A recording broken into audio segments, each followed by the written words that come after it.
this video, we're going to discuss some ways that Twin Peaks: The Return might end, since we just had episode 8 air, and we're getting close to being halfway through the series. We got a lot of information we've got from the show, and there is a ton of theorizing going on out in the general internet at large, on Twitter, on Facebook, on forums, on everywhere, on the comments to the videos that we released so far. Before we get all that, I'm William, and with me is Sean. And we're just going to be discussing some of the ideas on what we think might happen going into the end game of Twin Peaks: The Return, just because it's getting close to being halfway through. Mm-hmm. There's a lot of things that have been brought up. Some plot lines have actually been completed, like the stuff with Dr. Jacoby and the shovels. Other stuff, like if this is full spoilers for everything through episode 8. So if you've watched through all that, you've seen stuff that has to do with atomic bombs exploding, with missing pages from Laura Palmer's diary. You've seen stuff with, you've seen Wally Brando, the son of Lucy and Andy, or possibly Lucy and Dick Tremaine, with Andy as the actual father, who knows. But there's all these different things we've seen, and a lot of stuff like Richard Horn and characters we only know who they are based on the credits. Yeah. So there's a lot of stuff out there. And too, it's interesting, like on one of our recap videos, we were discussing, like, is there going to be another season? Like, would we rather them just do something new? But apparently they've said that Lynch and Frost have said if Showtime will let them, they'll do another season. Yeah. And I don't see them ones to just jump at something to do it. They would have a reason. Especially Lynch. He is just... He's also like 70, so it's not like he's just going to want to waste his time on something. Yeah, and he hasn't been into movies. And he hasn't directed it. He hadn't directed a theatrical release film since Inland Empire in like 2006. Yeah. So he hasn't been pumping out movies just to do it. Yeah. Like Twin Peaks is something he actually was invested in making. Yeah, and this Twin Peaks, especially now, especially this episode too, I just watched the David Lynch documentary, The Art of Life or something. Yeah. It very much seems like this, and it was apparent before this, but just like all his other films, it's very much been kind of a part of kind of his, I guess, feelings and his artistic background too. You know, he was like a painter before and stuff like that. They all share similar themes and stuff. Yeah. Even the collaboration with Mark Frost, it has all been some similar themes. Too, like when he said that Twin Peaks is like a deeply personal project for him, and somebody's like, "Could you explain that?" And he just, no. Yeah. He said he doesn't like to explain it because it's too, I guess it's too personal. You know what I mean? And he doesn't want to bring it up, which, he's had some seemingly very, very personal. I mean, Eraserhead was possibly about his thoughts on maybe having an abortion. Yeah. At the time when he was had Jennifer Lynch, or right after that, his daughter. Yeah, somebody having his significant other having an abortion. Yeah. But they were married at the time and stuff like that. So it's he obviously is puts himself out there in a lot of ways. Or like Mulholland Drive, like when you become another person. Mm-hmm. Yeah. Or in Lost Highway when you become another person. Or Blue Velvet when you find an ear that's been cut off in the field and you drink Pabst Blue Ribbon. So watching this episode and kind of the atomic bomb, this kind of blows the doors off the Twin Peaks universe, the birth of Bob and everything. And I've heard some people talk about this season. It kind of tackles technology head on. Yeah. We were talking about this before it aired. Like, what are they going to do? Is it going to be weird to see people with cell phones in Twin Peaks? It actually hasn't been. Well, feels still very much Twin Peaks. Because you have Sheriff Frank Truman has the awesome recessed motorized computer monitor in the desk. Yeah. But he uses a cell phone. And Evil Coop's been using a cell phone. Yeah. And there's a lot of technology mixed with a lot of supernatural stuff. But people are using cell phones and their technology normally. It doesn't seem like the show is dated and the technology is just it doesn't seem weird. Well, there was the weird computer that Evil Cooper used to access the FBI database, which is the same one that Wyndham Earle had. Apparently, it was in a suitcase. Yeah. Apparently, that was weird. The same one. Yeah, which it looked really weird. It looked kind of like a Microsoft Surface too. Yes. Yeah. So that kind of got me thinking about how it's very much tackled the information age. And then when we had the atomic bomb episode, episode 8, it seemingly, evil has always existed in the world. The atomic bomb seemingly went off and created the atomic. It was kind of the entrance to the atomic age, which created a whole new fear in civilization. It was a whole new, I guess, level of evil. There's weapons that could theoretically end the world. Yeah. So this created a whole new fear, and potentially this fear unleashed Bob. You know, his fear is kind of being birthed, theoretically, a gateway to the Black Lodge. So it kind of led to that. And the Woodsmen were always there. Fear's always been there. Black Lodge has been there, supposedly, you know, going eons far ago. back. So it kind of got me thinking about that, and I think where this could possibly lead, especially if they did do it a next season, or maybe it's the end of this, or maybe they don't touch on it. But I never expect to see the birth of Bob at all, and especially handled in that way with the atomic bomb. You know, obviously Lynch was a young kid. I think he was born in 48, maybe, or you know, he was young and he wasn't that far from it. I'm sure in school he had drills.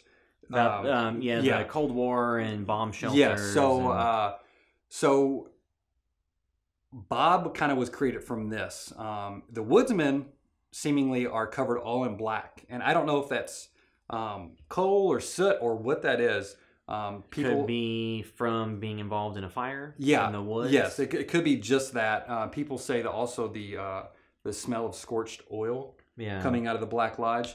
And it kind of also got me thinking, were they born out of something almost like the industrial age, at the age of that? Because, again, kind of new fears in the world. You know what I mean? It was a new age, essentially. Well, too, like when the Woodsman in episode 8, Got a Light, approached people saying, got a light with a cigarette. Mm-hmm. Like a lighter... If he's saying got a light, I don't know that you would necessarily use that terminology if it was in an age where there were just matches. Yeah. So if he's saying got a light, it would be from the point at which lighters existed. I mean, unless they were, you know, spirits that have evolved over time. Yeah. And taken on the clothing of different eras. I mean, they knew how to work the radio station. Yeah, because they didn't know how to use like the radio microphone and all that. But, you know, regardless if they're from that age, it got me thinking about that. Like, are they from the industrial age and then Bob is from the atomic age? Yeah. And now, could we potentially see the birth of another evil from the technology age? Yeah. Because Lynch has very much made this season about that as well. And another thing that got me thinking is, you know, Lucy being afraid of technology was a throwaway joke. Yeah. But could that be a link? You know, because she is afraid of it. Like, because they could, you know, like you've seen characters using the technology. But we really haven't seen necessarily like the internet and the interconnected devices that exist having a big role to play yet. Yeah. But it could. Like if you unleash Bob on the internet, I mean, it's already kind of bad on Facebook to begin with. Or I'm thinking like a different type of, like a totally different type of fear that maybe we can't really comprehend what they're going to do to tackle it. Yeah. But it is just something else about, you know, almost the loss of privacy. Yeah. Who knows where you could go with that, but if Bob was born at the atomic age, we're definitely in a new age now, you know, and there's definitely fears to be explored there. Yeah. And I think Lynch is aware of that, Frost is aware of that, and they're very much interested in history, kind of, and its role it has played in Twin Peaks as well. Yeah. So that was kind of one theory I had as far as where this series could go if it's going to be explored. You know, that could be a cliffhanger for this, or just kind of something to leave you hanging where even if they don't do another season, like, you know, there will always be a new fear in the world. Like, will the series end with a measure of closure with an open door to something else? Or will it be... I mean, it was a finite thing. I don't think they went in expecting to make 2 seasons. No, but they may have just been open to it after they completed it. But you can see them leaving a bunch of threads open because it's not always about all the answers. You know, it's kind of about... A lot of it's been about raising questions. Or two, like, will it be like Firewalk with me and answer a lot of questions, but not necessarily the ones you had. Yes, yes. Or the ones or the burning ones at top of mind. Yeah, and just like this episode, like, it kind of makes some of those other questions less significant. Yeah. Because it kind of ups the stakes on what's actually important. You know, it makes the town of Twin Peaks seem almost, you know, it's very significant in the story of this world, but the people are very insignificant on the levels of kind of what this is all about, and being about humanity and stuff. So that was kind of just one theory I had. The other thing was what could possibly happen to Cooper. So some people were talking about, or bringing up on a Facebook or whatever, about there were some occult surroundings around the atomic bomb, and they thought that it may open up a rift to like a dark universe or something like that. So I was kind of Googling around, and I would be very surprised if people haven't written about this extensively. I just didn't see anybody commenting or posting or whatever. I was just kind of thinking about it before we did our episode 8 video, and I thought we would do a separate video because some people may just want to hear theories and not our full discussions. So I was looking that up, and basically I found some mentions of, when I was searching like atomic bomb and White Lodge, there were some articles that I think were from kind of, maybe some, it was like moontalk.net, I think, you know what I mean? So it was kind of some out there things, but was it Infowars.com? No, but Lynch is putting or Frost is putting aliens in the book and stuff too. So I don't think it is totally out of things that are interpreted as aliens. Yeah, so I don't think it's totally out of the realm that they may just kind of pull some different theories of or possible I guess I don't want to say fan theories, but some InfoWars type stuff that people may have had long ago about these things. So basically, there was an article on that moontalk.net, and it talks about that there's 3 occult purposes to the Fukushima operation, and unfortunately, of course, number 1 was to eradicate Japan as a threat. Yeah, for World War II. But the second one was let's see here. It says, we have often said that the explosion above Hiroshima was planned by those who call themselves the Great White Lodge, a group of disembodied beings who have a strong influence in the affairs of the planet. And then it says, like, in a message dated August 9th, 1945, an emissary of the lodge declared to his medium, Alice Bailey, and the explosion of the A-bomb was the greatest spiritual event that has ever taken place since the human kingdom appeared, and it ushered in a new inauguration of the kingdom of God on earth. And it says, in the same message, usually ignored by the New Age followers who prefer to see the lodge as divine hierarchy, it talks about Japan being defeated and all this stuff and kind of rebuilding. So I kind of started Googling more about the White Lodge and stuff based on that. And kind of something that has very much been a part of Dale Cooper's character is he is studying Tibetan philosophies, and David Lynch is very much into meditating and all that. Yeah. So I came across a Bulgarian philosopher who died in 1986, Mihail Ivanov. He basically kind of wrote many books, and I think some of his teachings were based on like yoga and meditation and stuff like that. He basically talks about a Black Lodge and a White Lodge in his books as well. So the more I found out about that, he also kind of, I guess, identifies the Brotherhood of the White Lodge. And it is a body of great men whose souls have been made perfect through suffering. They watch over humanity and their exalted planes on which their spiritual status enables them to live and pour down knowledge and wisdom, skills in the arts, crafts, according to the world's karma permits them to do so. So that could very much be where Dale is heading. Yeah. He could become a Brotherhood of the White Lodge. Yeah. And you could very much see, even if they don't connect a lot of these things specifically, if Lynch or Frost have pulled from any of his philosophies, which you could see this very much being a possibility, that could be where Dale is heading, because he's had great suffering after 25 years. Yeah. So and you kind of wonder too, like, how is he going to operate in the world now? That's been a question. Being out of place for 25 years. Yeah, how do you adjust to that?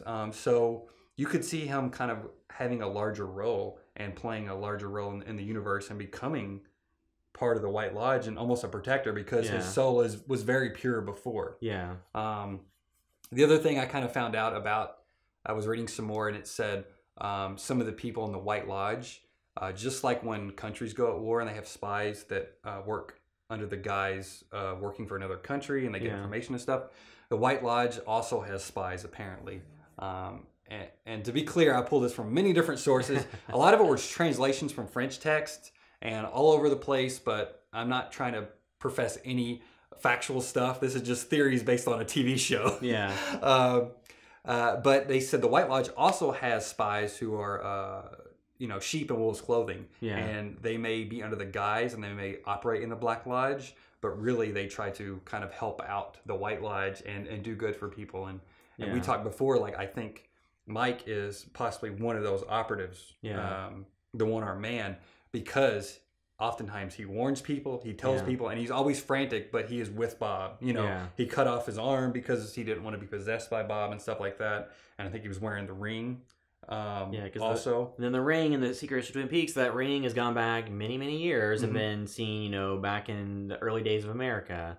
So that ring's been around for a long time too. Yeah. One other thing about the ring too that I read that was very interesting was, so in Firewalk with Me, you know, the room above the gas station or whatever that they're in, and when they're at the table, and he says, you know, this table is for Micah.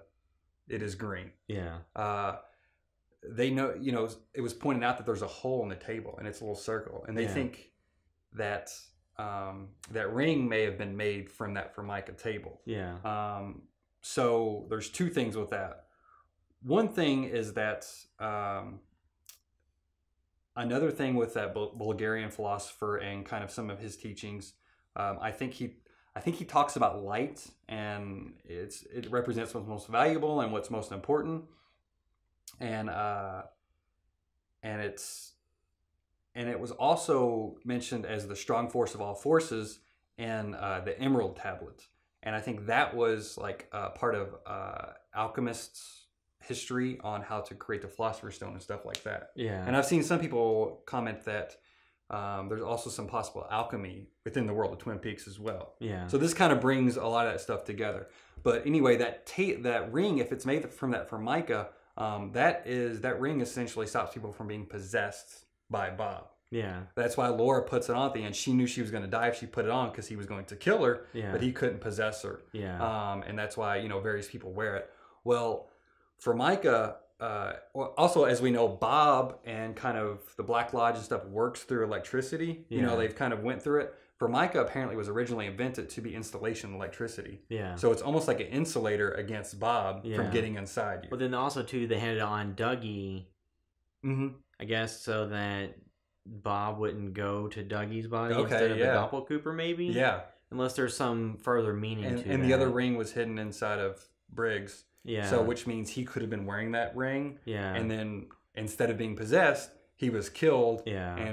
Or maybe he swallowed it so Bob wouldn't get it. Some weird time travel thing too with the way his body aged and stuff like that. So. Yeah. So that was kind of my two theories. Basically, Cooper could be a kind of join the lodge. Join the lodge as a kind of a defender for good. Which you could see him. That would be the next step up from the FBI. Yeah. And then the other thing was, you know, we could be led to a new evil being born out of the information age. We're halfway through. This is probably going to be all thrown out the window.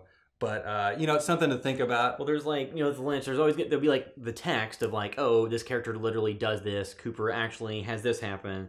And then there's a subtext going on beneath it. Because I think, especially compared to the original run of the series, this is much more ethereal and layered and not as straightforward of a narrative. Even though Twin Peaks was not straightforward for its day, it's still like a more straightforward narrative on a network show. As opposed to this, it's kind of the reins are off, so they can go further off into all the different surrealist type things Lynch likes to do, where it doesn't necessarily have like a literal point so much as like a thematic point once you figure out how stuff fits together. So I think we'll get a literal ending to the show and then what it actually means. So there's all this stuff like you talked about that could go into the mythology of like what's going to happen. Yeah, and they may never kind of touch on that all the way. And then like we may never get confirmation that Bob was actually born out of an atomic bomb blast, but we saw something that indicated that's what likely occurred.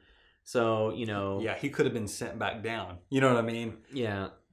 Who knows? He could have already existed and they sent him out. And then, too, like, having the episode seem to indicate the woodsman took the spirit of Bob out of the evil doppelganger Cooper, then you have to wonder, okay, so do Cooper, like the doppelganger and the real Cooper have to merge to one?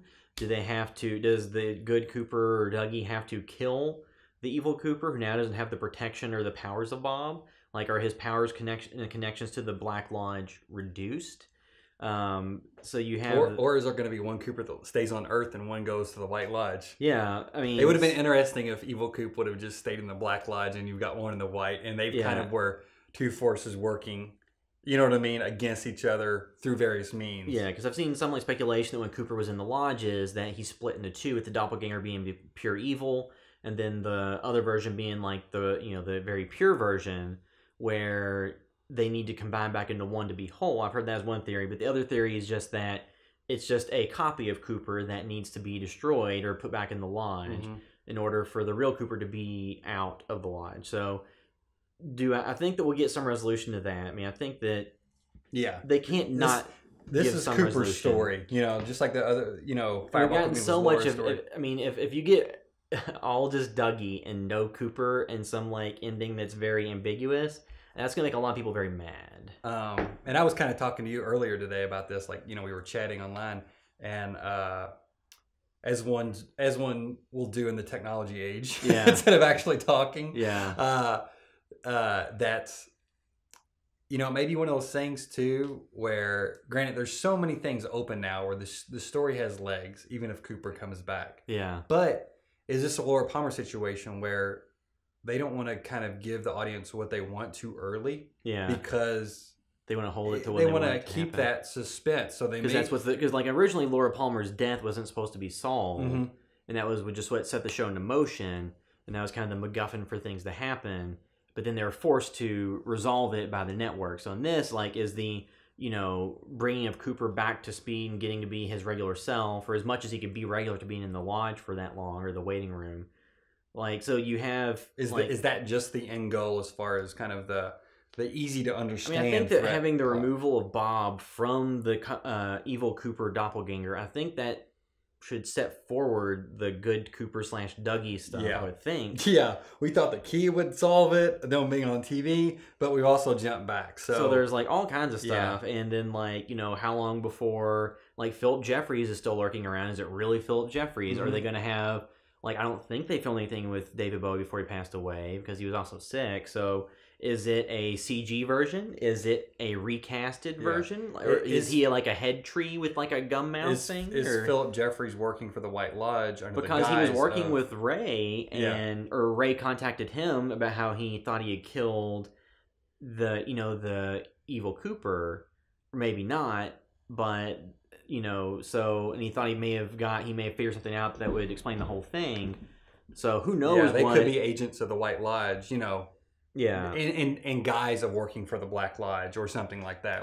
So Philip Jeffries was an FBI agent, so theoretically not a bad guy off the beginning, who got didn't have that much clear what happened in Firewalk with Me. But when he went missing, that ring was found in the trailer.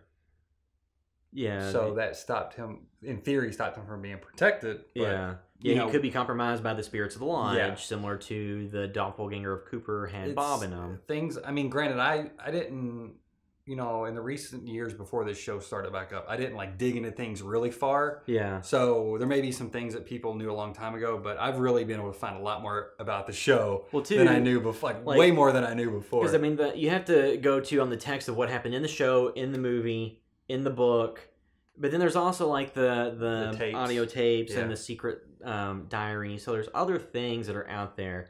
But I think really you should be able to, from watching the show, the movie, and then the newest season, The Return, you should be able to get all the information you need without all the supplemental materials. I think those will just help fill things in. So, and then there's going to be the next, the Secret History of Twin Peaks. They'll have another book come out after the show's season is over that I think should be theoretically set after it. So that will probably expand the world out some too. So, I think that we're going to get resolution on Cooper. I think they're going to have other threads that lay things out that, we could, if there is another season, I think it just wanted to kind of Firewalk with Me did another strand of the story that wasn't covered maybe, and go more into different sides of the mythology, because, there's so much going on. Yeah, it'll be interesting. We still don't know who is the person in New York that has the building with all the cameras and the cube and the sphere or the cube or whatever where you saw the creature. That was another thing too. I almost thought about, did the creature appear because of the technology age? Yeah. Did they appear in that box for some reason, just like they appeared the first time in the Atomic Age? Yeah. That was another thought I also had. There's that. We still don't know who owns stuff in Vegas. Who exactly is sending the hits out on Dougie. Are they connected to Cooper? We don't know what's going on with Richard Horn and Audrey and all these different things. I think we'll get resolution on a lot of that. It may not be super satisfying, but I think we'll get some inclinations of what's happening with that stuff. And then, like, I think we'll get to find out what happened with Cooper. Like, I would think that he would get his full faculties back in Triumph. Like, I mean, I think that would happen, but being Lynch, you don't really know. Because I think, like I said before, like, I'd read that, like, the rumblings were that, like, if they were going to do a season 3, it was about, like, Major Briggs going into the lodge to save Cooper, which is more of a traditional network TV thing. But obviously it never came to pass. So this one is about, you know, there's Hawk who's on the trail, and, you know, he found the diary pages and he's on that trail. So there's all these different things that are going to converge at some point. And, like, I do think that, you know, Hawk will be successful in what he's trying to do or accomplish something that will help with, you know, finding Cooper. And then, you know, who knows what's going to happen with some of the different plot threads that are dangling out there. But I think, like, Gordon Cole and Albert will have something to do with it. And I think we'll at least figure out, like, there will be some manifestation, I think, of Philip Jeffries, whatever it is, or something about that. Because that's too big of a presence looming over things so far to not have anything to touch on at all. Yeah. So, yeah. So I guess that wraps up this video, right? Yep. Make sure you leave any of your theories on how this series is going to end at the end. You know, if you're interested in that. I wasn't before, like, too worried about thinking about the future because I just want to experience it as it's so hard to understand or to guess what they're going to do. Yeah, but, you know, you start Googling, and as you do in the information you go down age, a rabbit hole. Yeah. So we just thought we'd make this little breakout video as just like a little bonus since we won't have a video next week. But so leave any thoughts in the comments, and thanks for watching all of our recaps. Yep, so see you next time.